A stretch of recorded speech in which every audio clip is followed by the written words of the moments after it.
Nobody showed up to my graduation, not one familiar face in the crowd. My name echoed through the speakers, but the reserved for family row stayed empty, sunlight bouncing off cold metal seats. I smiled for the photo anyway, pretending it didn't sting. 3 days later, my mom's text appeared. Need $100 for your sister's Sweet 16. No congrats, just a demand. So I sent $1 with congrats. Then I changed the locks. For the first time, my apartment was silent, but not for long. The day of my graduation was supposed to be the one I finally felt seen. The stadium shimmered in May sunlight, a blur of navy gowns and proud families waving phones in the air. When my name echoed Camila Reed, master of data analytics, I looked up instinctively, searching the front rows. The reserved for family section glared back at me, empty and metallic under the light. Not even a shadow where my parents should have been. I forced a smile for the photo, holding my diploma a little too tight, my cheeks aching from pretending. Around me, laughter bloomed like confetti. Students kissed their parents, friends cried into bouquets. I stood alone beside a stranger's family, taking pictures, my smile shrinking as the camera clicked. Afterward, I lingered in the courtyard, scrolling my phone just to look busy. Ruby, my classmate, found me and squealed, "You did it!" Her parents snapped photos of us together, beaming. She turned, scanning the crowd. "Where's your family running late?" I lied. The lie came easy, years of practice. By the time I reached the parking lot, the sky was turning gold. Balloons floated above car roofs, kids shouting, horns honking. I sat in my beat-up Civic and watched it all from behind the wheel. For a second, I imagined them walking toward me, Mom waving, Avery in her glitter sneakers, Dad holding a bouquet. Then the vision vanished under the sound of engines starting. The truth is, I shouldn't have been surprised. My parents had skipped my college graduation, too. Back then, Mom said Avery had finals. Dad didn't even call. It was always some reason, always a smaller, shinier priority. I'd spent my teenage years trying to earn love like it was a scholarship, working 2 jobs, sending money home, saying yes to every request. When I was 16, I wore a brown Starbucks apron at dawn, serving caramel macchiatos to lawyers and nurses. Mom used to text, "Thanks, honey. Avery needs piano lessons." Or, "She has a field trip, just a little extra okay." The first time she said, "You're our pride," I believed her. I thought love sounded like appreciation. Now I know it sounded like obligation. When I got into grad school, I told myself this degree would change everything. That if I just achieved enough, maybe she'd see me not as the backup plan, not as the steady paycheck disguised as a daughter, but as her equal. I didn't know then that even success could be twisted into another reason to take. 3 days after the ceremony, when the cap and gown still hung by the door, that message appeared on my phone. Need $100 for your sister's Sweet 16. No congratulations, no curiosity about how it went. Just numbers, a deadline, and that same quiet expectation. I stared at the text for a long time. And that was the moment something inside me, something small, tired and long ignored, finally stood up. I stared at that message for so long, the phone dimmed and locked itself. $2, $100. The exact number sat there like a command, not a request. I should have been numb by now. For years, money had been the language my family used instead of love. But that day, it didn't slide off me the way it used to. Maybe it was the quiet after graduation, the echo of all those clapping hands that weren't for me. Maybe it was just the simple fact that I'd finally run out of reasons to keep buying affection that never existed. I opened my banking app, saw my savings, barely $3,000, and felt something in me harden. I typed in $1, added a note, "Congrats," and hit send. For a long minute, I just sat there, the word sent glowing on the screen. Then I opened the drawer by the front door, pulled out the spare key my mother insisted on keeping for emergencies, and dropped it into the trash. That night, I called a locksmith. He arrived an hour later, an older man with a soft voice and tools that clinked like wind chimes when he worked. The new lock clicked into place, solid and final. When he left, I stood in the doorway for a moment, breathing in the faint smell of oil and metal. It was the first boundary I'd ever built in my life.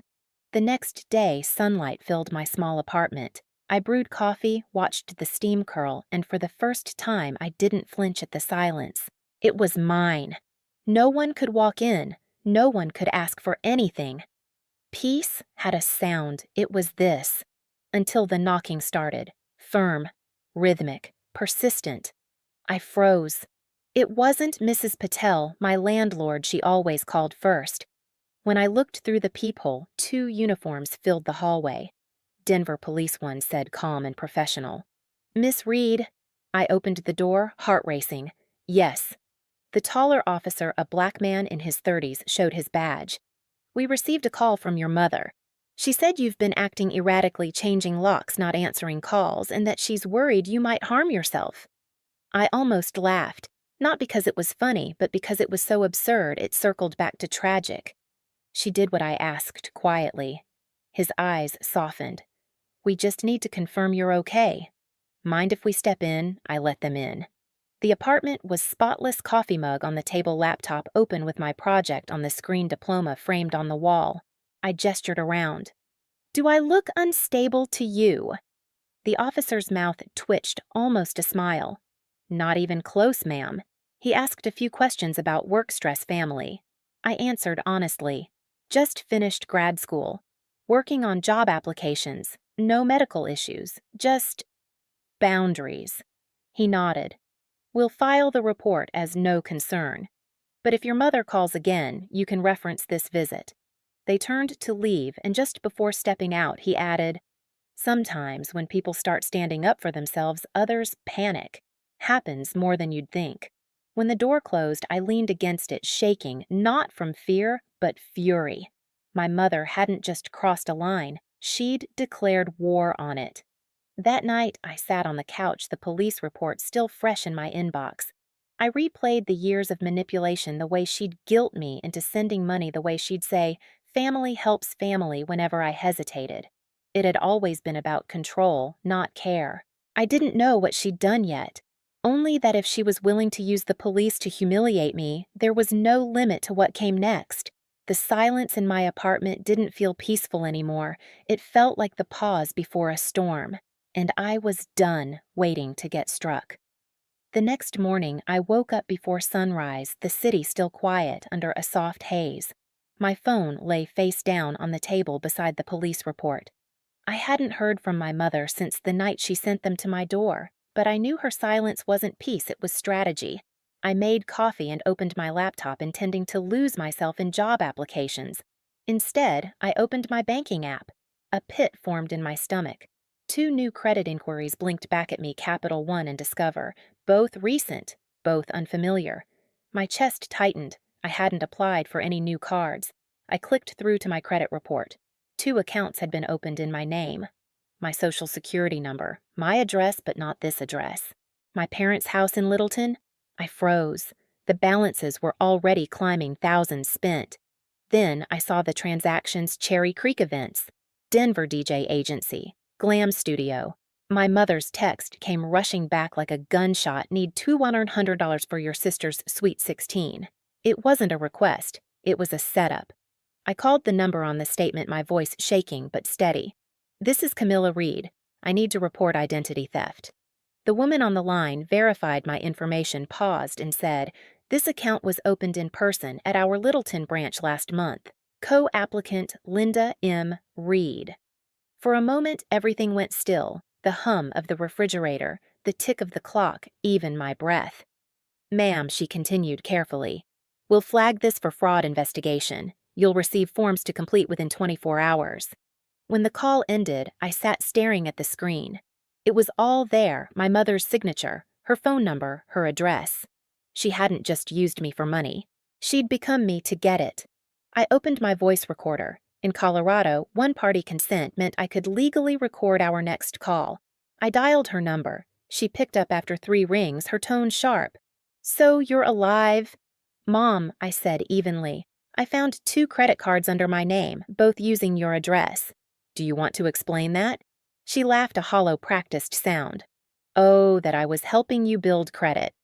You should be grateful. By paying for Avery's Sweet 16, stop dramatizing. It's family money. What's yours is ours." "No," I said softly.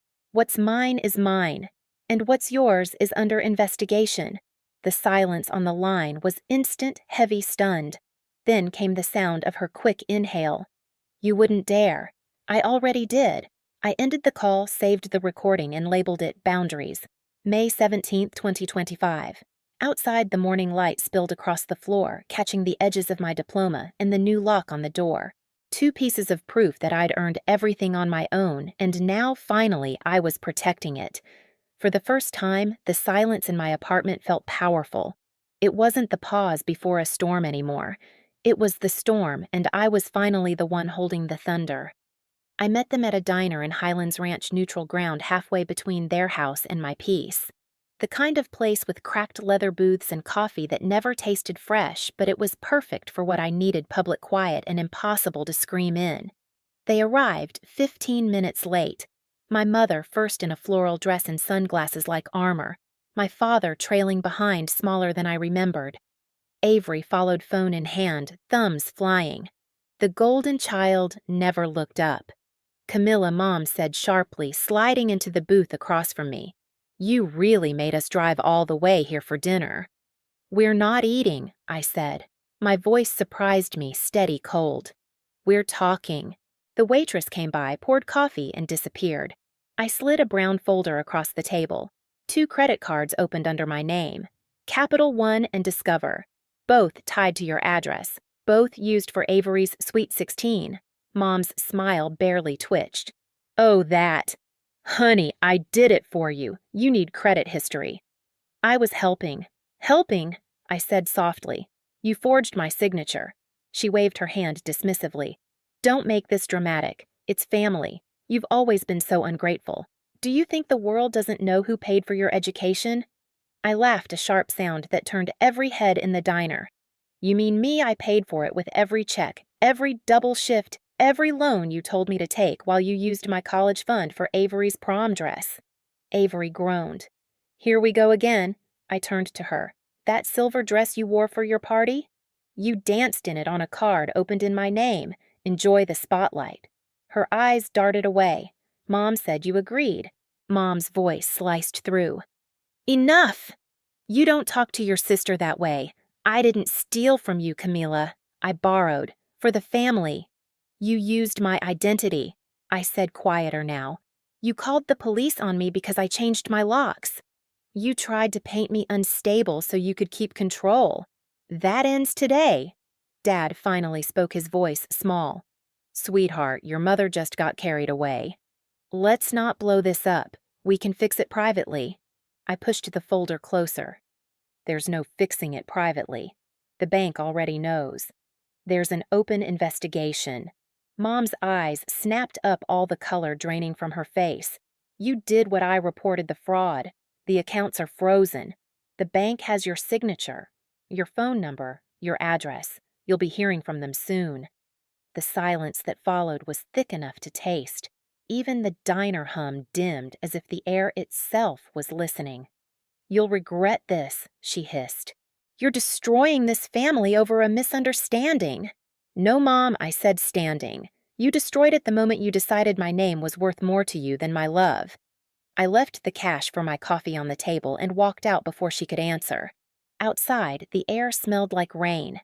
I sat in my car for a long moment, staring at my reflection in the rearview mirror.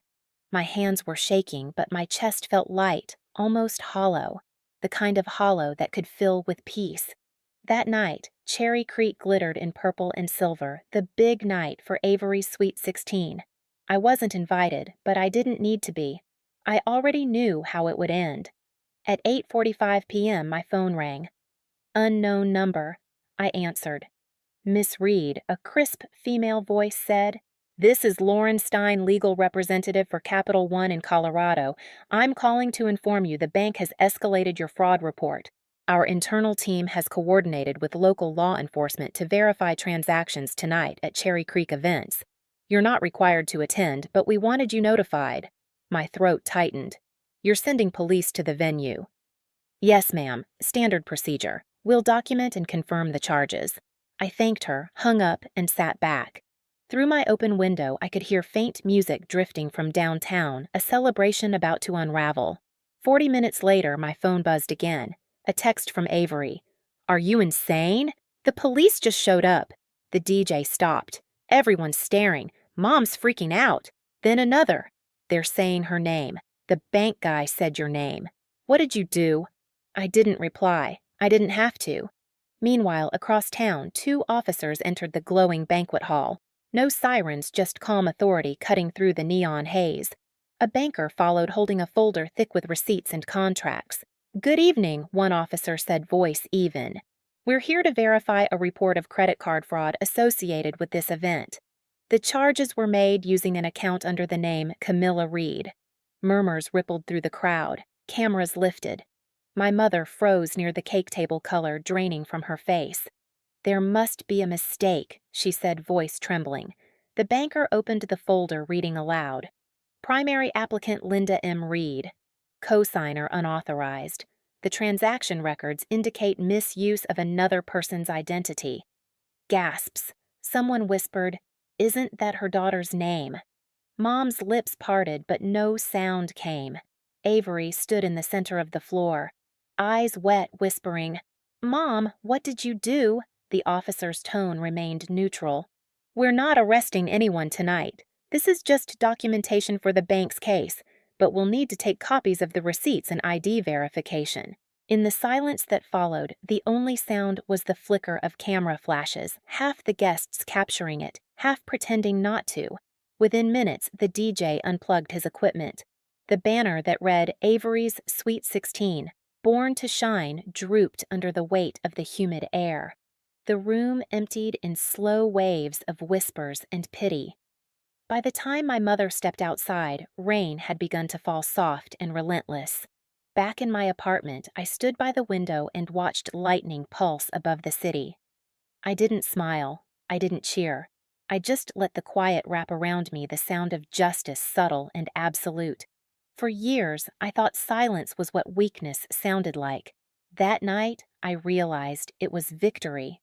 3 days later, the storm had passed, but the wreckage stayed. An email arrived from Capital One, fraud investigation resolved. Primary applicant Linda M. Reed has acknowledged unauthorized use and agreed to repay $8 for $12 in full. One sentence.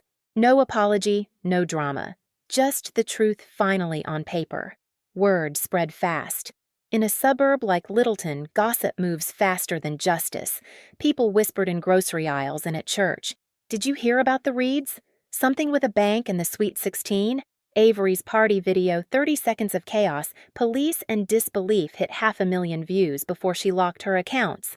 My father was quietly reprimanded at work for letting their mail and financial statements go to his company address. For once, I didn't feel guilty. I didn't reply to any of their messages. Not out of anger, out of exhaustion. I was done explaining what should have been obvious. I filled out the FTC forms, froze my credit, and closed every account my mother ever touched. Then I printed the final confirmation letter and pinned it on my wall right beside my framed diploma and the locksmith's receipt. 3 documents side by side, proof of effort, proof of protection, proof of freedom. That night I brewed tea, opened the window, and let Denver's night air spill in. The city hummed below, alive and uncaring. For the first time, the silence didn't hurt. It healed. 6 months later, autumn settled over Denver streets gold with fallen leaves, the air crisp and forgiving. I'd started a new job at Nova Data Labs, surrounded by people who saw me for what I built, not what I could give. On my wall hung 3 things: my diploma, my new employee badge, and the old lock I once replaced. Together they told one story: how I finally chose myself. If you've ever had to set a boundary just to breathe again, you're not alone. Tell me where you're watching from so I know how many of us finally changed the locks.